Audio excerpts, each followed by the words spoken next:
আল্লাহর ঘর মসজিদ যখন নামাজ পড়বেন মনে করবেন ওই নামাজ আপনার জীবনের শেষ নামাজ।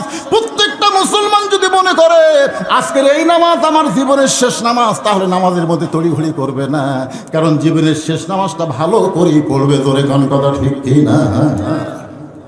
দোয়া পরে মসজিদ থেকে বের হয়ে ঘোড়ার কাছে এসে দেখে ঘোড়া আছে কিন্তু মানুষ নাই। হযরত আলী তাকায় দেখে ঘোড়ার মুখে লাগাম পর্যন্ত নাই। লাগাম বুঝেন? ৮০ তলায় শের যদি হয় ৪০ সারে মন, মনে মনে মিল না হলে মিলবে না ওজন। পাগল মন, মন রে মন কেন এত কথা বলে? দেহ আছে মসজিদে, মন থাকে বাড়িতে। ধরে কোন কথা ঠিক? একটা দুনিয়ার ঘোড়াকে বাধ্য করতে গেলে যেমন লাগাম দেওয়া লাগে, আপনার মনটাকেও বাধ্য করতে গেলে আপনাকে ৩টা লাগাম দেওয়া লাগবে। ধরে বলেন কয়টা? ৩টা লাগাম যদি আপনি সেট করতে পারেন, আপনি থাকবেন যেখানে, আপনার মনটাও থাকবে সেখানে। আজকে আমরা ছটফট করার কারণ হলো, একটু মনোযোগ দিয়ে কথাগুলো শুনবেন ভাই। হযরত আলী তাকায় দেখে ঘোড়ার মুখে লাগাম নাই। এখন হযরত আলী কি করবে? কারণ লাগাম ছাড়া ঘোড়ার পিঠে চললে ইচ্ছা মতো চলা যাবে না, ঘোড়ার ইচ্ছায় চলা লাগবে। যে মোটর সাইকেলে ব্রেক নাই, ওই মোটর সাইকেলকে আপনার ইচ্ছা মতো চলবি। কথা কয় না কেন? আপনার ইচ্ছা মতো চলবি। মোটর সাইকেল ইচ্ছা মতো আপনার চলা লাগবে, কারণ কি নাই? কথা কয় না, কি নাই? ব্রেক ছাড়া গাড়ি আর লাগাম ছাড়া ঘোড়া একই অবস্থা। এখনো হযরত আলী ঘোড়ার মুখের লাগাম কোথায় পাবে? ঘোড়ার কাছে দাঁড়িয়ে তাকায় দেখে যদি কোনো মানুষ পায় তাকে একটু বলবো আশেপাশে বাজার থেকে একটা লাগাম সে যেন কিনে এনে আমারে দেয়। এই নিয়তে হযরত আলী দাঁড়ায় আছে। এমন সময় দেখে একজন আল্লাহর বান্দা রাস্তা দিয়ে আসতেছে। একজন আল্লাহর বান্দা রাস্তা দিয়ে আসতেছে। সঙ্গে সঙ্গে হযরত আলী একটু মুরাকাবার হালতে চিন্তা করলেন, এর আগেও তো একজন আমার কাছে আইছিল, যাকে বিশ্বাস করে ঘোড়া দিয়া 2টা দিরহাম দেওয়ার নিয়ত করেছিলাম। আয়সা দেখি ঘোড়া আছে, লোকটাও নাই, লাগামও নাই। এখন যে ব্যক্তি আসতেছে এই জন্য অনুমান করা যাবে, সবাইকে সমান মনে করা যাবে। এই মনে করে হযরত আলী যখন একটু চিন্তা করে, এমন সময় লোকটা বলে আসসালামু আলাইকুম ইয়া আলী। জোরে গান সুবহানাল্লাহ। লোকটা বলতেছে আসসালামু আলাইকুম আলী। আলী তোমার উপরে আল্লাহ রহমত বর্ষিত হোক। সঙ্গে সঙ্গে আলী বলতে ওয়ালাইকুম আসসালাম। ভাই আপনি আমাকে চিনেন? নাম ধরিছে, চিনে না? জোরে গান চিনে গেছে না? আগেরটা আগে যেটা সেটা কি বলছিল? আপনি কে হুজুর? আর এইটা বলতেছে আপনাকে চিনে না, এমন মুসলমান দুনিয়াতে নাই। সোনালো বলেন না কেন? আলীকে বলতেছে আপনারা চিনে না, এমন মুসলমান দুনিয়াতে নাই। কারণ আল্লাহর নবী বলেছেন দুনিয়ার শ্রেষ্ঠ বাবা যদি দেখতে চাও তাহলে আলীর দিকে তাকাও। আলীর 2টা সন্তান জান্নাতি যুবকদের সর্দার হবে। দুনিয়ার শ্রেষ্ঠ স্বামীকে যদি দেখতে চাও তাহলে আলীর দিকে তাকাও। আলীর বউ জান্নাতি নারীদের নেত্রী হবে। সুবহানাল্লাহ। আলীর বউ কি হবে? আপনারা কি আমার কথা ঠিক মতো শুনতে পাচ্ছেন?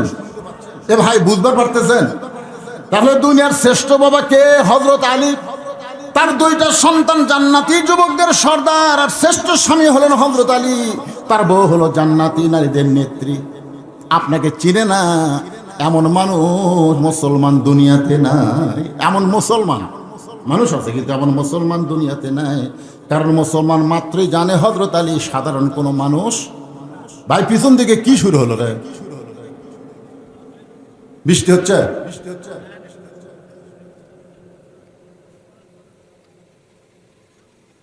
কথাগুলো যদি বুঝবার পারেন, মনোযোগ দিয়ে একটু আমার কথার দিকে খেয়াল করেন। দুনিয়ার যারা মুসলমান তারা হযরত আলীকে চিনে, কতক্ষণ চিনে। বাংলাদেশের যারা মুসলমান তারা আল্লামা সাঈদীকে চিনে। জানে জানে জানে রাজাকার, জানে কি? কথা কয় না। গাড়িসাপাড়ার মাহফিলে যেই ওয়াজ আমার গোটা পৃথিবী ভাইরাল হয়েছে, ওয়াজের মধ্যে কি তাই বলেছিলাম, আল্লামা সাইদি হুজুর যদি এখানে এসে ওয়াজ করতো, আমার মতন টুড্ডা মৌলবীর ওয়াজ করে শুনবি? হুজুর যত ওয়াজ করেন আপনি, পরে আল্লামা সাইদি আসার পরে আর কোনো বক্তার চান্স, সবাই তাকে রাজাকার বললেও ক্ষতি নাই, কিন্তু বক্তার জগতে এমন কোন শ্রোতা নাই যে আল্লামা সাইদিরে চিনে না। ধরে কোন কথা ঠিক কিনা? এখনো হযরত আলীরে চিনে না এমন মুসলমান দুনিয়াতে নাই। তুমি আমারে কেমনে চিনলা ভাই? বলে জোহরের নামাজের ইমামতি করতেছেন আল্লাহর নবী, প্রথম রাকাতে 3 বার সরব্বের আলা বলে সেজদা দিছে। একই রাকাতে 2 বার সেজদা আছে না নাই? ধরে কোন আছে না নাই? দ্বিতীয় সেজদায় গিয়ে নবী আর সেজদা থেকে মাথা তোলে না। সাহাবীরা চিন্তায় পড়ে গেল। প্রথম সেজদায় 3 বার সুবহানাল্লাহ আলা বললাম, নবী সেজদা তুললো। দ্বিতীয় সেজদায় গিয়ে এত লম্বা সেজদা নামাজ শেষ হওয়ার পরে রাসূল বলেন, সাহাবীরা রে, তোমাদের সকলের মনের মধ্যে একটা কথা বুদবুদ করতেছে, আমি দ্বিতীয় সেজদা এত লম্বা কেন দিলাম? আমার ইচ্ছা করে দেই নাই, হাসান হোসেন আমার কাঁধে চড়ে বসেছে। এখন ওরা 2 জন থাকা অবস্থায় আল্লাহ পাক আমাকে সেজদা তুলতে নিষেধ করেছে। আপনি এমন সন্তান, 2 জনের বাবা, নবীর কাঁধে বসলে নবীর সেজদা থেকে মাথা তোলে না। একই সঙ্গে আব্দুল্লাহ আর হুসাইন পড়তো একই মাদ্রাসায়, 2 জন একই সঙ্গে যাইতো। একদিন হঠাৎ হোসেনের মনে একটু রাগ হয়ে কলম ফেলে দিছে। আব্দুল্লাহর বলে কলমটা এনে দে। আব্দুল্লাহ দৌড়ে দিয়ে কলম এনে দেয়, হোসেন আবার ফেলে দেয়। এই আব্দুল্লাহ, কলমটা আবার এনে দে। আব্দুল্লাহ বলতেছে, হুসাইন আমার সঙ্গে এমন কেন করতেছো?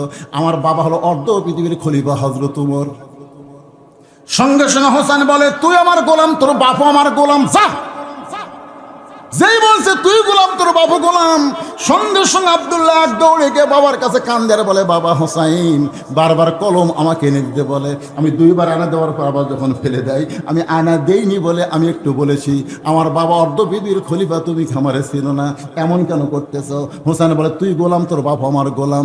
ওমর ফারুক বলে, আব্দুল্লাহ এই কথাকে হোসেন বলেছে? বলে অবশ্যই বলেছে। জুমার দিনে হোসাইনকে ডাক দিয়ে বললেন, বাবা তুমি নাকি বলেছো তুই গোলাম, তোর বাবা আমার গোলাম, এই কথা কি সত্য? হোসেন বলতে, আপনি সত্যি করে বলেন তো, আমার নানার গোলাম হইতে কি আপনার আপত্তি আছে? ওমর ফারুক বলেন, আব্দুল্লাহ রে, এই কথা যদি হোসাইন লিখে দেয়, ওই কাগজটা যত্ন করে রাখা দিও, কবরের মধ্যে আমার কাফনে ঢুকাই দিও, অন্তত বলতে পারবো জান্নাতি যুবক 2 যুবক সর্দারের, এক সর্দারের আমি গোলাম ছিলাম, আমার ছেলেও তার চাকর ছিল। সুবহানাল্লাহ। আপনারা চিনে না এমন মুসলমান দুনিয়াতে নাই। আলী বলছেন, ভাইজান তাহলে বড় বিপদ, আমার ঘোড়া আছে, ঘোড়ার মুখে লাগাম নাই, আশেপাশে কোনো বাজার যদি থাকে, বাজার থেকে আমার একটু লাগাম কিনে এনে দাও। লোকটা বলছে যে, হুজুর এইটা কেমনে হলো? আপনার মতন শিক্ষিত মানুষ লাগাম ছাড়া ঘোড়া নিয়ে কেন বের হয়েছেন? আপনি তো সাধারণ কোনো মানুষ না। রাসূল বলেছেন, আনা মাদিনাতু ইলমু আলী ওয়া বাবুহা। একই দস্তরখানার মধ্যে সাহাবেরা খাচ্ছেন, আলীর বুদ্ধি যাচাই করার জন্য হযরত আলী খুরমা খেজুর খাচ্ছে আর বিচি রাখতেছে আলীর সামনে। খুরমা খেজুর খায় আর বিচি আলীর সামনে রেখে দেয়। একসময় রাসূল বললেন, সাহাবীরা রে, আমার আলীর পেটে এত খিদা বেশি লাগছে, দেখো একাই কতগুলা খুরমা খেজুর খাচ্ছে, মুখের সামনে বিচি ঠিক। সঙ্গে সঙ্গে আলী দাঁড়ায় বলে, আমার হুজুর যে কথা বলছে 100% সত্যি, আমার পেটে খিদা বেশি, বিচিও বেশি। তোমাদের কাছে জানতে চাই, খিদা কার বেশি, যে বিচি বার করা খায় না বিচি সহ খায়? সাহাবারা বললেন, তার ক্ষুধাই বেশি, যে বিচি সহ খাইছে। নবীর সামনে তাকায় দেখো একটাও বিচি নাই, আমি তাও বার করার টাইম পাইছি, নবী কিন্তু বের করারও টাইম পাই না। সঙ্গে সঙ্গে রাসূল বলে, আলী রে আয় আয় আমার বুকে। বুকের মধ্যে নিয়ে রাসূল বললেন, আনা মাদিনাতুল ইলম ওয়া আলী ওয়া বাবুহা। তুমি হচ্ছে ইলমের, আমি হচ্ছে ইলমের শহর, আর তুমি হলে সেই শহরের দরওয়াজা। আপনি এত বড় জ্ঞানী হইয়া লাগাম ছাড়া ঘোড়া নিয়ে কেমনে বের হলেন? হুজুর এত বড় জ্ঞানী হইয়া লাগাম ছাড়া ঘোড়া নিয়ে কেন বের হইলেন? আপনারা বলেন তো, শিক্ষিত মানুষ যদি কোনো ভুল করে, সাধারণ মানুষ কিন্তু কথা বলার একটা চান্স পায়। ধরে কোন কি পায়? আমার 5 ফিট বাজারে এরকম পাঞ্জাবির এই পকেটে, অনেক আগেকার কথা, আমি 200 টাকা নিয়ে বাজার করতেছি। বাজার করার পর আমি পকেটে হাত দিয়ে দেখি টাকা নেই। তখন বলতে যে হুজুর কোন পকেটে টাকা রাখছিলেন? নাই কেন? এই পকেটে রাখছিলাম ভাই, নাই গে। তখন একজন বলতে যে হুজুর আপনি কি সত্যি আলেম? আপনি ওয়াজ করলে কি মানুষ আপনার ওয়াজ শোনে? আমি কইলাম মিয়া টাকা হারাইছে আমার, আর গরম হস্তরা তার মানে বলে টাকা কোন পকেটে রাখা লাগবে এইটা যে জানে নাই কেমন আলেম? আপনি জানেন না যে হাতের মধ্যে টাকা কোন পকেটে থোয়া লাগবে? এই পকেটে আপনি মেসাক থবেন, টয়লেট পেপার থবেন, আর এই বুকের তলের পকেটে আপনি টাকা থবেন, আপনি জানেন না? আমি বললাম তোর হাত ভাই টাকা তখন নাই, জিনিসগুলো ঢালে দাও। হুজুর আপনি আরো যদি লাগে নিয়ে নেন, পরে দিবেন, অসুবিধা কি। কিন্তু একটা আলেম মানুষ, আমি কাছে গিয়ে বললাম তুমি যেটা দেখছো, আমি যেটা বলছি এটা যেন কেউ না শোনে ভাই, কারণ আমি খুবই অপমান বোধ করতেছি, আর যেন কেউ না শোনে। কেন হুজুর জান? কিছুক্ষণ পরে এক লোক দৌড়ে এসে বলছে যে হুজুর আপনার বলে টাকা পকেট মারছে, পকেট মার বলে টাকা মারছে। আমি বললাম কে বললো? কেন গোটাল হাঁটি হয়ে গেছে, বদরশি ধরা খাতে রে, বদরশি ধরা খাচ্ছে। শিক্ষিত মানুষ ভুল করলে সাধারণ মানুষ পর্যন্ত কথা বলার একটা কি পায়, সুযোগ পায়। বলতেছে এত বড় আলেম হইয়া লাগাম ছাড়া ঘোড়া নিয়ে আপনি কেমনে বের হলেন? আলী বলতে ভাইজান আমার কাছে 2টা দিরহাম আছে, যদি পারো কাছের বাজার থেকে একটু লাগাম নিয়ে আসো, যাও একটা লাগাম নিয়ে আসো। তুমি কি আনবা না? লোকটা বলতে যে হুজুর আমি আপনাকে চিনি, জোরে কোন সুবহানাল্লাহ। এমন একটা সুযোগ পাইলাম যে আপনার ঘোড়ার একটা লাগাম কিনে দেওয়ার, এই সুযোগটা আল্লাহ পাক আমাকে জান্নাতি করে দিতে পারে। আলী বলতে দেখে রে আমার ঘোড়ার লাগাম কিনে এনে দিয়ে তুই জান্নাতি হবি? আমি এমন কিছু বলে আপনি জানেন আল্লাহ রাসূল বলতেছেন ওসমান, ওসমান আল্লাহ তোমার ভাগ্য খুলে দিবে, জোরে কোন সুবহানাল্লাহ। ওসমান করে বলে রাসূলুল্লাহ কেমনে? রাসূল বললেন সুযোগের সন্ধানে থাকো, সুযোগের সন্ধানে থাকো। যেদিন আল্লাহ রাসূল বললেন আলী আমি বহু দেখাদেখি করলাম, ফাতেমার জন্য কোনো পাত্র পেলাম না, আল্লাহ তাআলা তোর সঙ্গে আমার ফাতেমাকে গ্রহণ করেছে। আলী খালি মুস্কি মুস্কি হাসে। রাসূল বলে হাসতেছিস কেন? বিবাহ করতে গেলে মোহরানা দেওয়া লাগবে, তোর কি আছে? আলী বলতে যে হুজুর আমার যে কি আছে আল্লাহ রাসূল ভালো জানে। রাসূল বলেন আলী রে বাকিতে আমার মেয়েরে তোর সঙ্গে বিয়া দেব না, মোহরা আদায় করতে গেলে তোর মাথার হেলমেট বিক্রি করা লাগবে।